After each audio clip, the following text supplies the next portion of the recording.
Good day mga boss, Emil Customs here, and today ipapakita ko sa inyo yung procedure na ginawa ko sa pag-i-install ng accessories dito sa Keso K350X. Ito rin yung same unit na nakita nyo on my previous video na binigyan ko ng quick review. Okay, so makita nyo ngayon, all stock pa naman siya, pero kakabitan natin ito ngayon ng accessories. And I hope makakakuha kayo ng idea dito sa video na to, especially if you are an e-bike owner or an e-bike enthusiast, or kung nagpaplano pa lang kayong kumuha ng same unit na ganito. So at least magkaroon kayo ng idea ano yung looks, paano yung ginawang installation, and ano yung procedure. Okay, so kung ibang brand yung gamit nyo, kung hindi itong Keso, I hope makuha pa rin kayo ng idea kasi almost similar lang naman yung mga e-bikes na lumalabas. Alright, so let's go. Simulan na natin. So makita nyo ngayon na binabaklas natin yung unit, and itong Keso is a technician friendly na unit. So madali siyang kalasin. Straightforward yung pagkakalas ng unit. Walang special tools na kailangan. Ginamit ko lang steer wrench and a Phillips na screwdriver. And natanggal ko na yung mga parts na kailangan kong baklasin para ma-access ko yung wirings. Okay. So, kasi nga electric bike siya. More on electrical works talaga yung gagawin dito. Wala masyadong mechanical. No? Kung meron man like sa preno. Pero pagbago pa kasi yung unit, more on electrical works naman yung pinapagawa ng mga customers. Ayan, so nakita nyo na baklasan natin yung rear part. Actually napaka straightforward lang naman ng pagtatanggal. Yung mga bolts nya is puro lang naman nasa labas. Kagaya nyan, yung mga extra bolts na yan. So ang medyo tricky lang is yung sa likod kasi meron siyang hidden na bolts. Ayan, dito sa loob. Okay, so yung part na yan sa may tail light, natatakpan siya nito. Okay, natatakpan siya niyan. Ngayon, bago ma-access yan, tatanggalin muna yung dalawang screw dito, saka matatanggal. And after that, pwede mo nang tanggalin ng buo. Okay?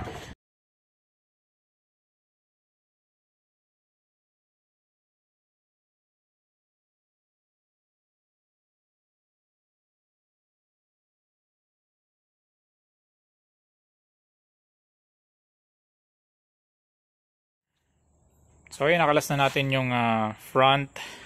Sorry, hindi ko na rin napakita sa inyo. Nilagay na kasi namin yung PIA horn kanina. Okay, so madali lang maglagay nito, parang sa motor lang din. Dito pala sa Keso, meron siyang provision dito sa may front. So merong tornilyohan dito, dyan namin nilagay. Tapos dito din sa kabila, ito. Ayan. Tapos for the mini driving light, ang ginawa ko is tinanggal ko muna tong takip. Ito. So ito yung takip ng kanyang digital gauge. Ayan, dyan dito yan. So tinanggal ko muna. Tapos after ko tanggalin, nilagyan ko ng L bracket. So ito yung mga ginagamit din sa driving light. I think ito yung bracket na ginagamit sa mga Aerox. So dyan ko nilagay kasi may tornilyo nga dyan. Yan yung tornilyo para sa bracket naman ito. Itong digital gauge. So dyan ko nilagay. Tapos dyan sa L bracket, dyan natin ngayon ipoposition yung driving light. Okay, so ito yung driving light. Dito natin siya ilalagay. Ganyan. Okay, so para at least pag tawag ba dito, lumiliko-liko siya kasama yung driving light, no? Okay, so yung wire niyan dito na dadaan, tapos dito na natin gagawin yung wiring. Okay, okay, so regarding pala sa connection, napaka basic lang nito. Yung mga nabibili na converter na aftermarket, meron silang tatlong wire. Usually is red, yellow, tsaka black. So yung black, yun na yung i-connect natin dun sa ground. So konting trivia lang din, karamihan sa mga e-bike is hindi nag-utilize ng body ground. Hindi kagaya ng sa motor na pwede kang maglagay ng body ground. Dito iniiwasan nila maglagay ng body ground. Yan yung nakita ko dito sa Keso na e-bike at saka dun sa isang e-bike din na na-inspect ko dati. Okay, I'm not sure sa ibang brand, pero yun yung na-observe ko. Okay, so pag magtatap ka ng ground, dito sa pinakadulong battery. Pwede dyan. Okay, yan yung ground. Diyan ako kukuha. Kung itatrace mo yan, paakyat yan dito. Dito na siya nag-terminate dito sa harness, then papasok dito sa controller. Ito yung nakalagay na label dyan is B-. So, negative ng battery. So, dyan tayo magtatap nung kulay black na wire natin. Yung pula naman, ito yung itatap natin sa high side or sa 72 volts. Okay? So, yung 72 volts naman, dahil nga 6 na battery yan, yung 72 volts, yung source is galing dito. Pero hindi tayo magtatap dyan direkta kasi nga hindi protected ng circuit breaker. So, hanapin natin yung circuit breaker. In which case, dito siya pumasok, dito nag-terminate. So, dito tayo magtatap. Ibig sabihin, yung pulang wire, dito itatap dito sa circuit breaker. Okay? So, dyan natin itatap yan. And then, yung natitirang wire, yung dilaw, ito na yung palabas, ito na yung may output na 12 volts. Ibig sabihin, dito na natin i-connect yung loads natin na PIA horn at saka mini driving light. So, with the use of relay, of course, parang ito na yung magiging, imagine niyo sa motor, parang ito na yung direkta dun sa 12 volts na battery. So, itong dilaw. Ibig sabihin, kung gagamit kayo ng relay, dito na nakatap yung 30 ng relay. So, katulong nga pala dito si Dan at saka si Dex. So, sila yung pinapagawa ko ngayon dito sa wiring para at least magkaroon na rin naman sila ng idea na yung e-bike is almost the same lang din naman sa mga motor. Kaibahan lang, mas mataas yung voltahe, kaya gumamit pa ng converter. Papasok dito sa converter, dito sa 12 volts, maglalagay pa rin kami ng fuse para dun sa mga loads. So for example, nagkaroon ng short circuit yung mini driving or dun sa linya papunta sa mini driving, ito yung itong linya na to na may output, na may fuse, yan yung unang puputok. So hindi maapektuhan yung circuit natin. Okay, so hindi tayo aasa direkta kasi mataas to 100 amperes to. So hindi tayo aasa dyan. Dapat meron tayong separate na fuse which is 10 amperes, 7.5 or 15 depende sa computation ng loads natin. So in this case, gagamit na kami ng 10 amperes na fuse kasi busina lang naman at saka mini driving light. So hiwalay na fuse para sa driving light, hiwalay na fuse para sa PIA horn or dun sa loud horn. Dito na tayo magtatap. Ito na yung linya papunta dun sa harapan. Ito na yan. Okay, dyan na natin i-connect yung mga relays, no? So yung trigger ng horn natin, ito yung stock na horn, 12 volts lang din yung pumapasok dito. Ibig sabihin, kung gagamitan nyo ng loud horn, okay, dito nyo na itatap direkta yung 85 at saka 86 ng relay. Alright?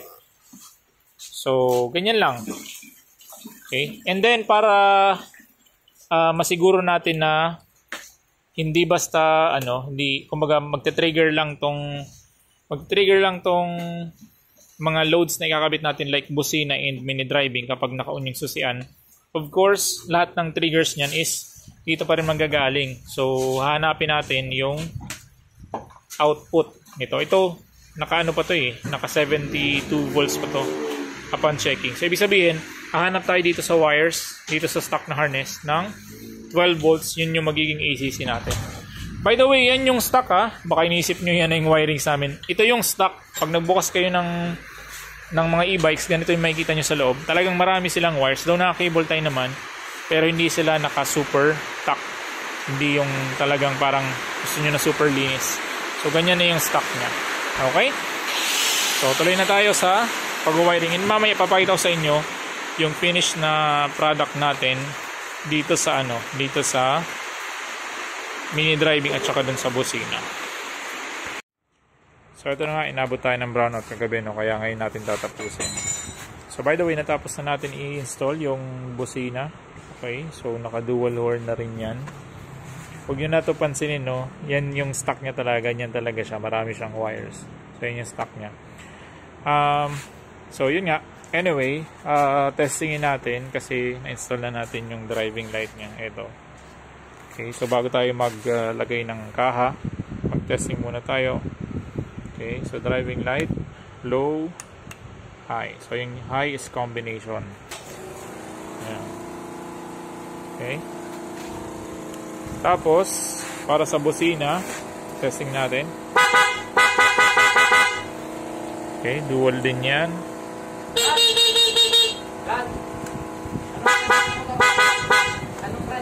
Yan. So, okay na. Yan, pwede na nating ibalik yung maka. At dyan nagtatapos nga ang installation natin dito sa Keso K350X.